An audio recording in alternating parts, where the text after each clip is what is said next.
Hi, everyone. This is Miss Mary, and this is Mr. Tom. He's filling in for Miss Jen on Fairy Tale Flip today. Fairy Tale Flip is our story time where we read a traditional version of a fairy tale, folk tale, or fable, and then we read a flipped version, a version that's a little bit different in some ways. Sometimes it's very different, sometimes it's a little bit different. So today we're going to do the story of Rapunzel, okay? And I'm going to start with the traditional version. This version has been retold by John Check, and the illustrations are by Fiona Sansom. Rapunzel. We really never know where a story will begin or end. This one starts with a head of lettuce. Long ago, a man and his wife lived in a tiny house without a yard, without a garden, or even a pot in which to plant tomatoes. Work was scarce, and their stomachs were often empty. Many days they had only a few crusts of old bread to eat, and that was it. In the garden of the house next to them were rows and rows of vegetables. Oh, what I wouldn't give for a handful of those greens, the wife sighed. She and her husband were expecting their first child. She knew that if she could just have a little of that lettuce, her hunger would be gone and a healthy baby would soon be cooing under their roof. She begged her husband to climb over the garden wall and bring some back. The man was reluctant to steal, and the owner of the garden was a woman who was said to have strange and fearsome powers. Yet his wife looked pale and weak, and he was worried about her health and that of the baby.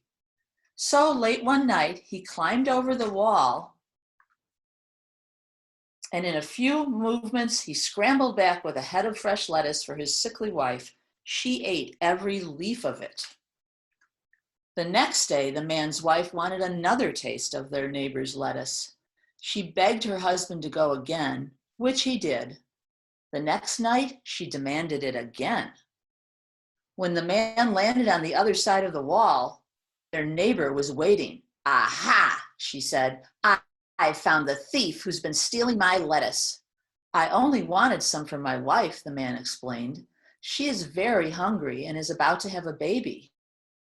Well, I'll let you have the lettuce, the neighbor said, but you've got to promise me something in return.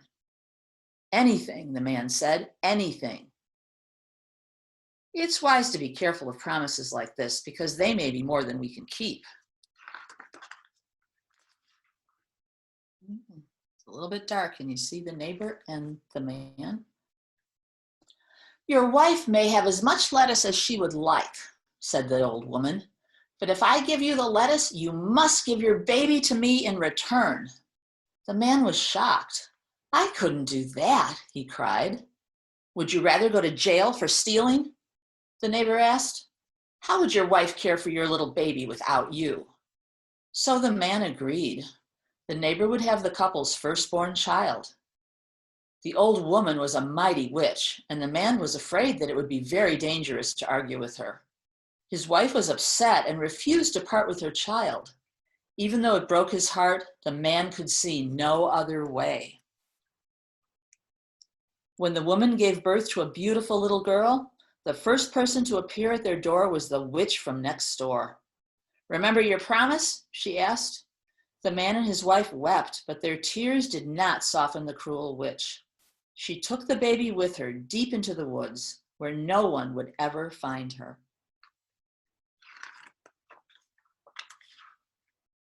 In the middle of the darkest part of the forest, there was a place without paths or clearings that is lost to everyone. There, the witch had a secret tower without a door and only one window way up high at its top. That is where she took the baby. I'll call you Rapunzel, she said. That's the old name for the lettuce your mother loved so much. I'll be your mother now, and you'll be the daughter I never had. I'll keep you safe here in the forest. So Rapunzel grew up in the tower without any company except for the witch. The witch provided for all of Rapunzel's needs, and the tower was always full of delicious food and pretty clothes. The old woman also brought sacks of wool to the tower and taught Rapunzel how to spin yarn and how to weave the loveliest of tapestries. Rapunzel's hair had never been cut, and its fine golden strands grew so long she could have woven them into her designs. While Rapunzel worked and passed her days in the tower, she sang to herself. She had such a sweet voice that all the birds of the forest came to listen. There's Rapunzel's very long hair. And there's her little bird friends. Years went by this way, and Rapunzel became a young woman. Her beautiful voice was matched by her beautiful nature. She was kind and gentle, calm and patient. Every day she combed and braided her long golden hair as she sang to herself. The witch was often gone all day, but in the evenings she would arrive at the bottom of the tower and call up, "Rapunzel, my dear, so fair, send down the ladder of your hair." Rapunzel would then send the coils of her braid tumbling out the window and down to the ground. The witch would climb up Rapunzel's braid, bringing with her a basket of food for their supper and for the next day. It might have gone on like this forever, but one day, a young prince found himself wandering through the forest. He was hungry and thirsty, tired and lost. It was late afternoon, and in the stillness of the woods, the prince could hear someone singing. He followed the beautiful sound of the voice to a small clearing in the deep forest. In the middle of the clearing, he saw a tower. The prince swayed among the shadows of the trees until he could see if it was safe to approach the tower and its singer. One never knows about these things, he thought, especially in the woods. Okay, so he stays down there and watches. It was a good thing he waited, because a woman carrying a basket came from the other side of the clearing. She set her basket down and called out, "Rapunzel, my dear, so fair, send down the ladder of your hair." And like magic, a cascade of beautiful golden hair spilled out of the window at the top of the tower. The woman climbed up and pulled the hair back through the window. The prince was astonished. He waited through the night to find out more. At dawn, the woman climbed back down the golden braid and disappeared into the forest.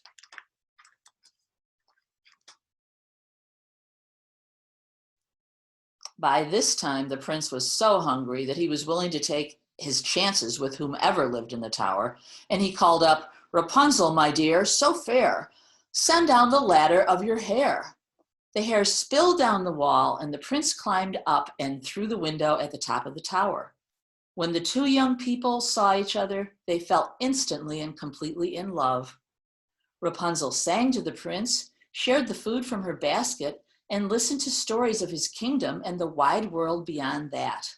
They were both enthralled, and the hours passed quickly.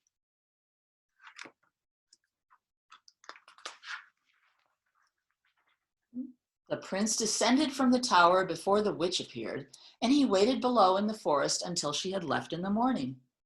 Then he climbed back up the braid to Rapunzel. The daily journey up and down Rapunzel's silken hair went on for weeks, and through it all, Rapunzel and the prince never tired of each other's company. The prince wanted to take Rapunzel away with him, to be his princess and live at his palace. "My mother will never let me leave," Rapunzel replied sadly. But then she had an idea. "Each time you visit me, bring a piece of rope. I will hide it and I'll make a ladder and we shall escape together." One morning, as Rapunzel combed out the witch's hair, she sighed. Her thoughts drifted to the prince, and she accidentally said out loud what she had always kept secret. "Oh, I wish you told me stories like the prince does." "So someone has been visiting you?" The witch was furious and shook her finger at Rapunzel. "How could you have betrayed me when I was keeping you safe from the world?" Now the witch was suspicious. Could Rapunzel be hiding the prince somewhere? Enraged, she searched every inch of the tower and discovered the rope ladder, and she knew that Rapunzel was planning to escape. The witch picked up a pair of scissors, and with their sharp blades, she cut off the young woman's hair. Then, with a few magic words, she whisked Rapunzel from the tower and brought her in an instant to a little hut in the middle of a forlorn and empty place far, far away from the forest. There the witch left Rapunzel with the words, "See if your prince will ever find you now."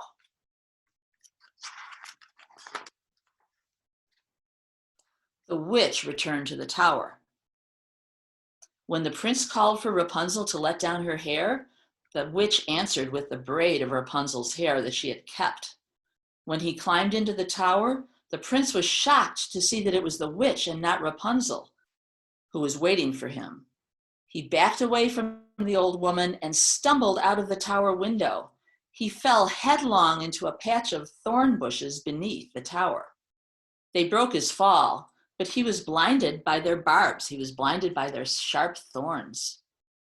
Lost and without sight, the prince wandered for years through ice and snow, over desert and mountains. He dragged himself along, always hoping to find Rapunzel again.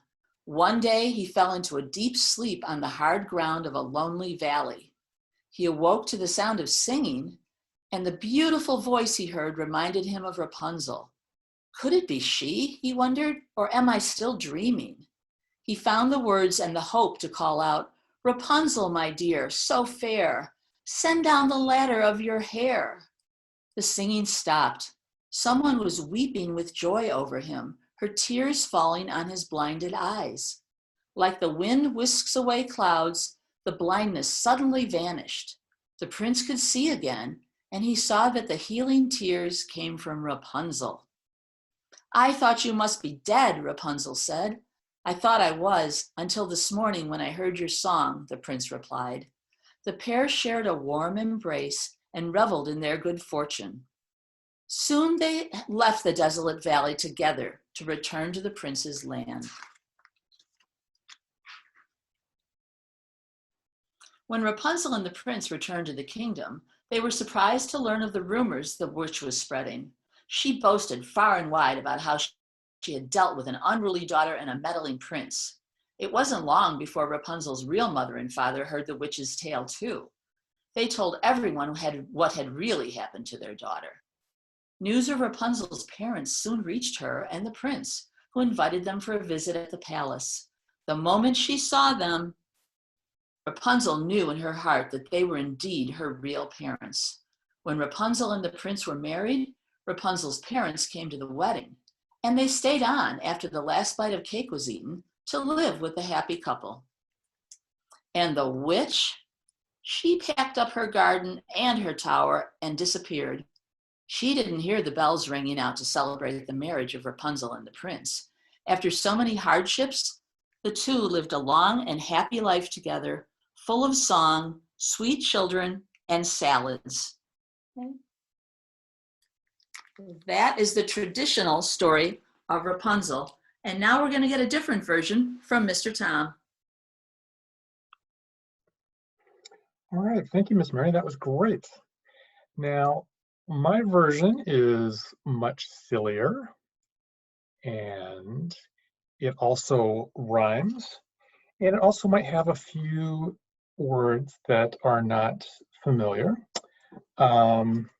So when we talk about hair, sometimes we use the word locks or tresses. That both means hair. And if we talk about a steed, that means a horse. So just so you know, for the story here. And this version is called Falling for Rapunzel. And there's Rapunzel and the prince's horse or steed. All right, we've got some clothes in here. And here's our version of Rapunzel in this story. Oh, I forgot to mention. This one is written by Leah Wilcox and is illustrated by Lydia Monks. And there's the tower again. Once upon a bad hair day, a prince rode up Rapunzel's way. From up above he heard her whine. Upset her hair had lost its shine. He thought her crying was a plea, and sallied forth to set her free. Alas, she was too far away to quite make out what he would say.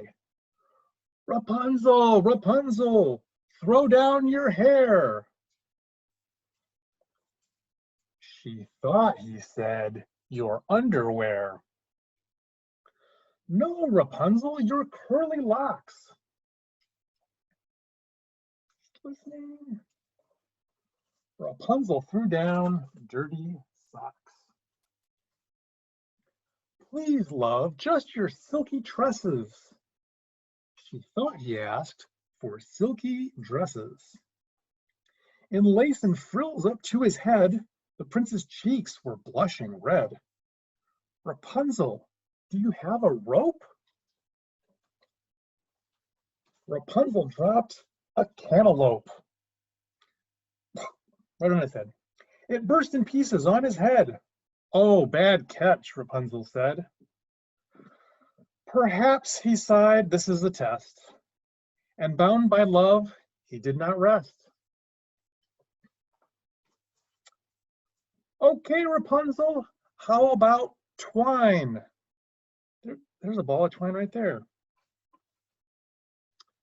She heaved out her blue ribbon swine. It's another name for pig, swine. By now the prince was feeling hammered, not to mention less enamored. He growled up, do you have a ladder? Rapunzel tossed out pancake batter. It covered him from head to toe.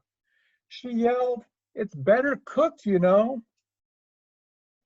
At this, the poor prince had a cry, then cupped his hands for one last try.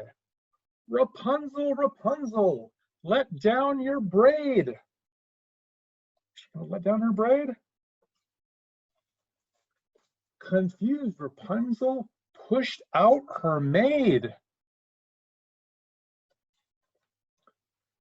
The maid fell squarely on the prince, quite pleased with the coincidence. She nimbly jumped up off his lap and soon revived the flattened chap. Then smiling said, for what it's worth, you'll find I'm really down to earth. His young heart thrilled, he gave a hoot. For what was more, the maid was cute. She set the prince upon his steed, then leapt behind with graceful speed. And leaning close so he could hear, she whispered something in his ear. I fell for you when we first met. He nodded. How could I forget? Rapunzel watched them ride from sight. I'm glad I finally heard him right. I hope if they come back for more, they'll think to knock on my back door. There she is doing her own hair with her slime. And that was Falling for Rapunzel by Leah Wilcox and Lydia Monks. So we hope you had fun with that, and we look forward to seeing you all soon. Thanks, everyone. Bye-bye.